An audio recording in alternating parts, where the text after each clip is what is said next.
Live from the Charlie Pete Studios, this is the Ellen Tailor Show. Hello and welcome to it, season number 2 of the Ellen Tailor Show. My name is Ellen Tailor, and I want to thank you for letting me show up imperfectly to this. Also, no offense to my friend Nick, who voiced that beautiful intro, but I'm thinking I need a new intro to this podcast. If you make things like that, if you can produce something like that, hit me up. Don't go to the website because the website's down. Maybe just slide into my DMs.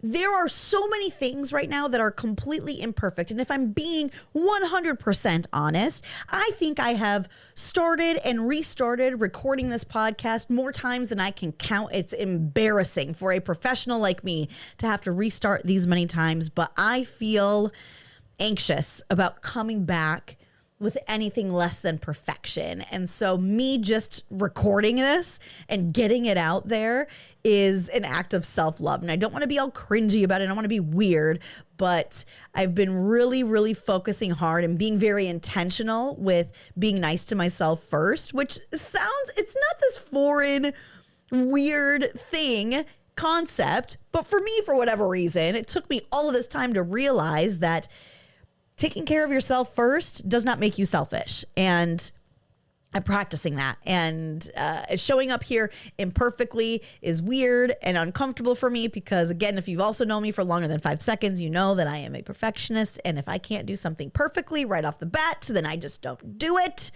But I am here, and I'm so thankful that you're here too, because I feel most at home in front of the camera, talking to you like this, and it feels really nice to not come home to an empty house. So thank you for being here.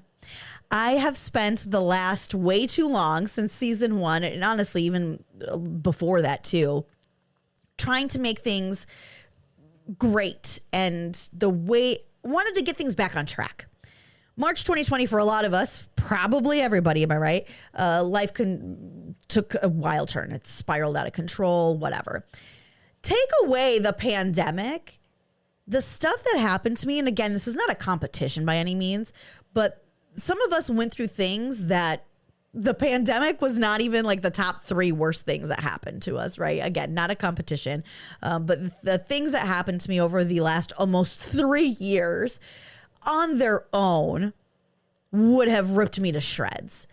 The fact that they happened back to back to back and during a global pandemic, honestly, I don't know how I'm still standing, but I'm very proud that I am.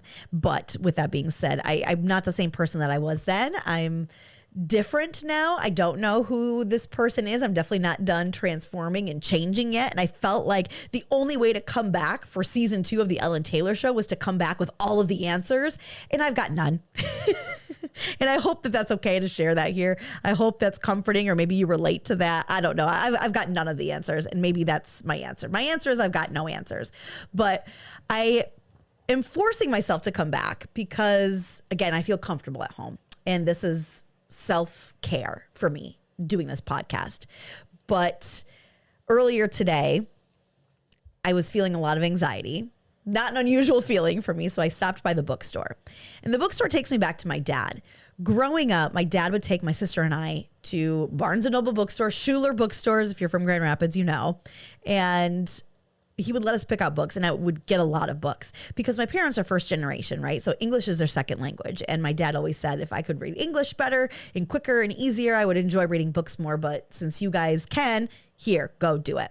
And so for whatever reason, even as an adult, I go to the bookstore to just kind of take my mind off of things, to get lost in the books and the covers and figuring out which one is going to speak to me. And this book spoke to me. It's called Homebody, ironically enough, but it's by a poet. And poetry doesn't normally speak to me. But again, new me, right? And this one did. And I recognized her name. I'm not going to say it correctly, and I feel terrible. Rupi Kaur. Rupikaur. I've seen a lot of her poems turn into memes, good motivational memes on Instagram. So I definitely recognized her name, and I grabbed this book, and for whatever reason it spoke to me. And I honestly, I read it cover to cover today. And this one in particular, this poem really spoke to me. And she says what I mean a lot better than me and very succinctly. And I think that maybe you'll be able to relate to this. So if you don't mind, let me read you an excerpt from the book Homebody. We think we are lost while our fuller, found, and complete selves are somewhere in the future. We get on our hands and knees thinking self-improvement will help us reach them. But this finding ourselves bullshit is never going to end. I'm tired of putting off living until I have more information on who I am. I'm a new person every month, always becoming and unbecoming, only to become again. Our fuller selves are not off in the future. They're right here in the only moment that exists. I don't need fixing. I will be searching for answers my whole life, not because I'm a half-formed thing, but because I'm brilliant enough to keep growing. Everything necessary to live a vivid life already exists in me. I am complete simply because I am imperfect. Thank you for letting me show up imperfectly. Thank you to Rupi Kaur. I want all of your books. I even picked up, she has, I didn't get a chance to delve into it because I had a podcast to record, but I even picked up a book of hers that has her poems and it's like intertwined with some journal prompts. I've always wanted to be a journaler. I have stopped myself from doing it because I can't do it perfectly. Again, we're sensing a theme here, right? So I picked that up too. Not a plug, but a plug. Not an ad. That's what I meant. Not an ad, but a plug nonetheless. So yes, love that. We have a lot of things to catch up on and a lot of talk about where to go and a little bit of advice, of course, also to share as well. So let's rewind a little bit and talk about where we were when we left off the Ellen Tailor Show. I needed to take a break from the podcast because I was moving. I didn't know at the time whether I was moving to Los Angeles or Seattle. And I obviously wound up coming out to Seattle. The reason why I was going to maybe go out to LA, the reason why I was going to move to either city was because I was up for jobs at local television stations in both of those cities. LA didn't work out for reasons beyond my control. I'm totally okay with the fact that it didn't work out, but just knowing that I was up for a job in Los Angeles in morning, like local morning news was a big deal to me. And I'm very proud of it was very validating, I should say. But the job that I really wanted was back in Seattle. And I don't want to get too deep into the weeds about what happened because I obviously last second didn't get that job. I was promised that job by a very, very good friend. So there was a lot of betrayal there.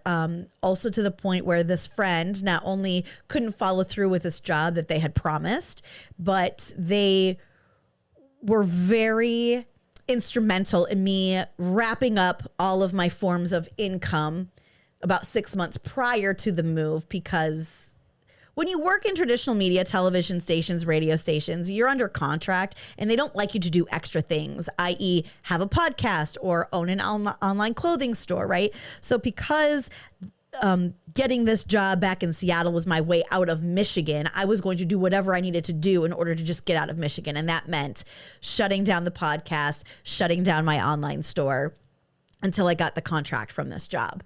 And a week before I was supposed to move, I mean, we had talked about money. We talked about when I was going to start. In fact, this friend who was the hiring manager, who we had been friends for a long time, this friend knew how deep things were. Even said that I was going to be able to stay with them until I got my feet back on the ground, quote unquote. And a week beforehand, pulled the rug out from underneath me and said, sorry, we're just going to go with someone new and fresh. Oh, I'm sorry. They didn't even say sorry. We're going to go with someone new and fresh. And I didn't have time to think about what the hell just happened. I needed to do something.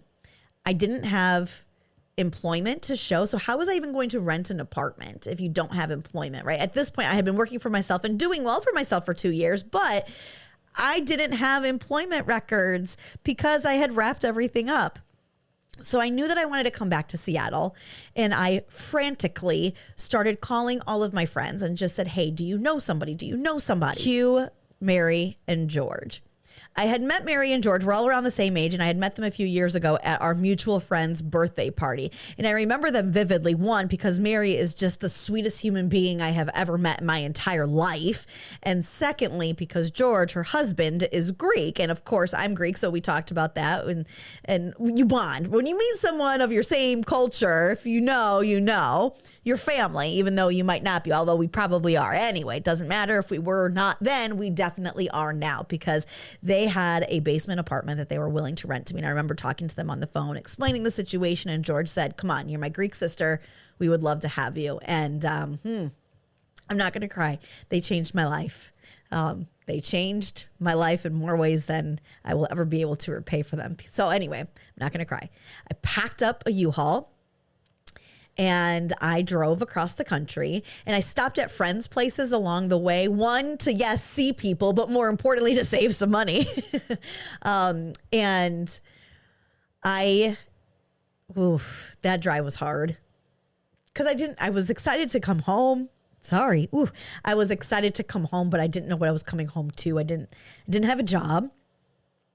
I was lucky and had an apartment, but it wasn't an apartment in an area that I lived. So obviously I've lived in Seattle since 2011, but this was an area that I had never lived in before. Not that it's good, bad, or indifferent. It's just not an area that I knew. Ultimately, though, it wound up being the best thing because I get a fresh start in a place where I'm familiar, but not in a place where I'm drowning in the memories of who I was or what was before and what is it now. It's a nice, safe, fresh start. So I've been spending the last 6 months since I moved back to Seattle seemingly haphazardly doing things and not knowing how they were going to come together. And somehow over the last month, I got to say, everything just kind of slammed all together. It's like, oh, here's the path forward, Ellen. This is what you're supposed to be doing with your personal life, your professional life, all of the things. And I'm not saying I have all of the answers, obviously, because I don't, but I feel for the first time, and I can't believe I'm going to say this out loud, I have hope. I feel hopeful. I feel positive.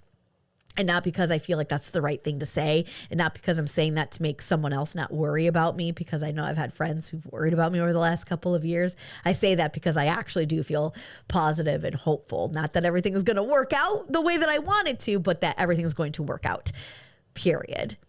It's been very nice to have George and Mary upstairs, and, I need my businesses to get going because they need their rent, but they have 2 daughters that they are raising that they, need to feed, obviously. So I'll say that moving here and being around them, especially because I am now Thea Ellen, which Thea means auntie in Greek. Being around those girls, being around kids, if you're familiar at all, especially for someone like me who doesn't have my own yet, and without Charlie here and kind of missing that role so much, it's been very nice to have 2 kids, just 2 kids who aren't bogged down by the real world, to remind you that that's what life's supposed to be. It's just supposed to be fun and pure and lovely. And I feel so lucky that I get to be here with them and see them often and reunite with my friends. I've also had a really, really good time. I was intentional about this and at first, and it just kind of sort of happened, but I've been making new friends. I wondered if I was going to be making new friends because everyone says that as an adult, it's hard to make friends, and I get it, but I also can make friends with a tree.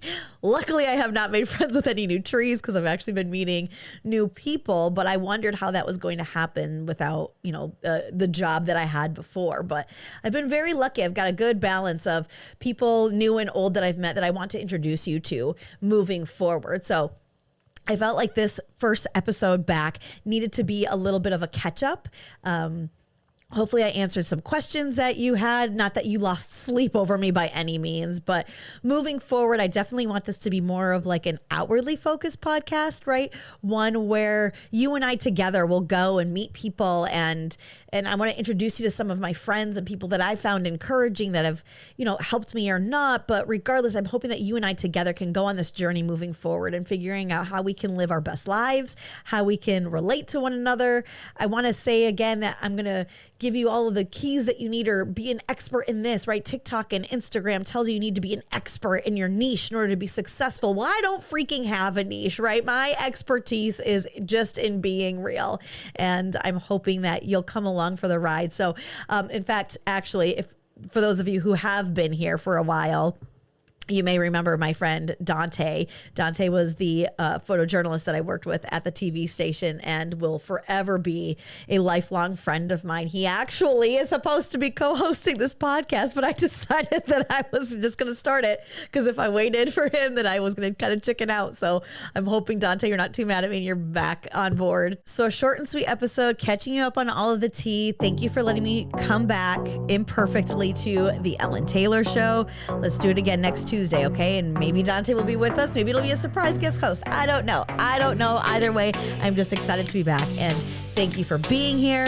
And I will see you again next week. Next week. We're going to do this again next week? Yeah, we're doing this next week. I'll see you then.